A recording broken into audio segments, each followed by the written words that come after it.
Halo sahabat Santo Paulus, selamat bertemu kembali di channel ini. Renungan santai kali ini adalah renungan spesial edisi Natal. Saya menyebut episode ini adalah pesan Natal untuk sahabat Santo Paulus. Pertama-tama saya mengucapkan selamat hari Natal bagi Anda semua. Semoga Yesus lahir dan diam di dalam hati kita masing-masing dan juga di dalam keluarga Anda. Terima kasih sudah bergabung di channel ini dan terima kasih pula sudah berjalan bersama saya lewat channel ini. Semoga lewat channel ini iman kekatolikan Anda semakin bertambah sehingga iman Anda tentang Yesus Kristus semakin dikuatkan. Amin.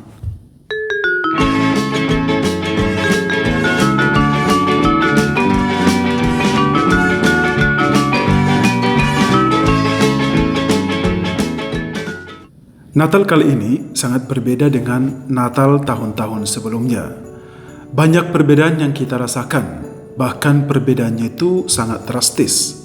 Salah satu perbedaan yang sangat mencolok adalah suasana di gereja-gereja atau di paroki-paroki dalam merayakan Natal 2020 ini. Bahkan saya sendiri merasa sepertinya tahun ini tidak ada Natal, saking sepinya. Suasana ini bukan hanya terjadi di Indonesia saja, tetapi hampir di seluruh dunia merasakan hal yang sama. Penyebabnya apa? Penyebabnya hanya satu, yakni pandemi COVID-19. Sahabat Santo Paulus, sejak berkembangnya COVID-19 ini, ternyata pandemi ini mengubah seluruh tatanan hidup kita. Tidak ada orang yang menduga-duga bahwa pandemi ini mengubah wajah dunia. Tidak ada orang yang menyangka sebelumnya bahwa pandemi ini akan mengubah pola hidup kita. Kita tidak membayangkan sebelumnya bahwa pandemi ini juga akan berlangsung begitu lama. Sekedar informasi bahwa ternyata umur COVID-19 ini sudah 1 tahun sejak pertama kali dideteksi di kota Wuhan, Provinsi Hubei, Tiongkok pada tanggal 1 Desember 2019 lalu. Sementara virus ini masuk ke Indonesia tanggal 2 Maret 2020 dan sampai kapan pandemi ini akan terus berlangsung, nobody knows. Tidak ada yang tahu sampai kapan ini akan berakhir. Nah, walaupun pandemi COVID-19 ini ada di sekitar kita, tetapi hidup kita akan terus berlangsung. Life goes on, istilah orang sana.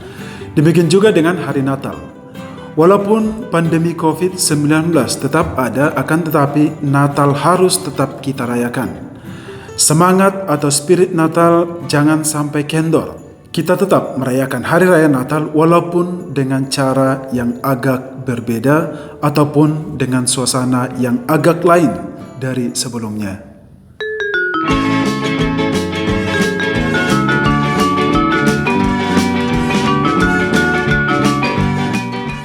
Sahabat Santo Paulus, sejak bulan November lalu sudah ada himbauan dari pemerintah, KWI dan PGI dan juga dari keuskupan-keuskupan di Indonesia agar kita merayakan Natal secara sederhana. Surat himbauan perayaan Natal dari Kementerian Agama Republik Indonesia menekankan bahwa ibadah dan perayaan Natal hendaknya dilaksanakan secara sederhana dan tidak berlebih-lebihan, serta lebih menekankan persekutuan di tengah-tengah keluarga. Demikian juga surat imbauan dari KWI, PGI, dan keuskupan-keuskupan di Indonesia menekankan hal yang sama. Salah satu contoh yang saya sebutkan di sini adalah dari ketentuan pastoral ke-7 Keuskupan Surabaya poin 2. Di poin 2 itu tertulis, sebentar lagi kita akan merayakan Hari Raya Natal. Memang pada masa-masa tanpa pandemi, perayaan Hari Raya Natal ini biasa kita rayakan secara meriah. Namun di masa pandemi atau new normal ini, hendaknya kita rayakan secara sederhana. Karena kemeriahan sejati perayaan itu tidak terletak pada lagu-lagu yang dinyanyikan atau dekorasi-dekorasi lahiriah, tetapi justru bagaimana sikap batin kita dalam menyambut kelahiran Yesus Kristus, Sabda Allah yang menjadi manusia bagi keselamatan kita. Jadi penekanan perayaan Natal kali ini adalah secara sederhana. Pertanyaannya, bagaimanakah merayakan Natal secara sederhana? Sebenarnya pesan merayakan Hari Raya Natal dengan cara sederhana bukanlah sesuatu yang aneh atau asing bagi kita. Mengapa saya katakan begitu? Karena seperti yang kita ketahui bersama bahwa Yesus lahir di tempat yang sangat sederhana.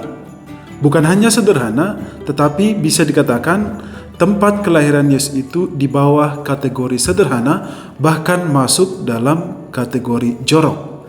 Yesus lahir di kandang domba. Demikian juga bukan hanya tempat kelahiran Yesus yang sangat sederhana, tetapi situasi dan saat kelahiran Yesus juga sangat sederhana, di mana Yesus lahir di saat Bunda Maria dan Yusuf mengadakan perjalanan sensus. Jadi, kelahiran Yesus saat itu tidak dipersiapkan sebelumnya. Kelahiran Yesus ini tentu sangat berbeda dengan kelahiran hampir semua manusia. Di mana-mana rata-rata manusia itu lahir dengan persiapan yang matang dan juga hampir semua manusia lahir di tempat yang nyaman. Ya mungkin ada juga dari kita yang lahir di tempat yang sederhana, tidak di rumah sakit atau tidak di klinik, tetapi seperti yang saya katakan tadi, rata-rata kita lahir di tempat yang nyaman dan aman, paling tidak lahir di rumah, bukan lahir di kandang domba seperti Yesus atau bahkan tidak lahir di kandang ayam.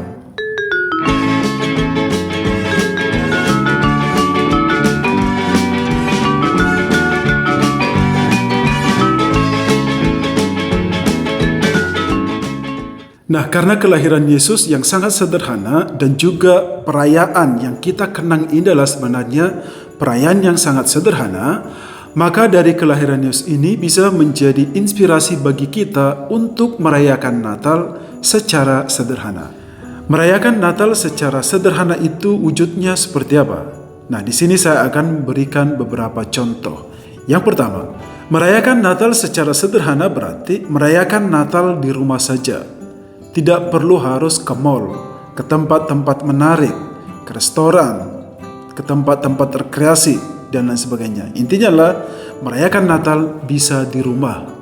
Yang kedua, merayakan hari Natal secara sederhana berarti kita merayakan Natal kali ini dengan semangat lebih solider dengan orang-orang yang sangat menderita. Yang ketiga, merayakan Natal secara sederhana itu berarti kita mensyukuri apa yang kita peroleh dan alami hingga saat ini. Kita patut bersyukur kepada Tuhan karena kita masih bisa bernapas, dan inilah cara sederhana untuk merayakan Natal, dan masih banyak cara-cara lainnya.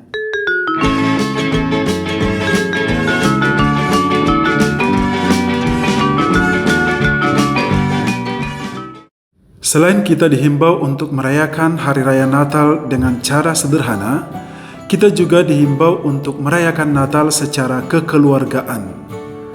Bagaimanakah merayakan Natal secara kekeluargaan? Salah satu contoh konkretnya adalah kalau dulunya Anda sudah terbiasa merayakan misa Natal bareng semua anggota keluarga di gereja, maka kali ini cobalah urungkan niat untuk itu.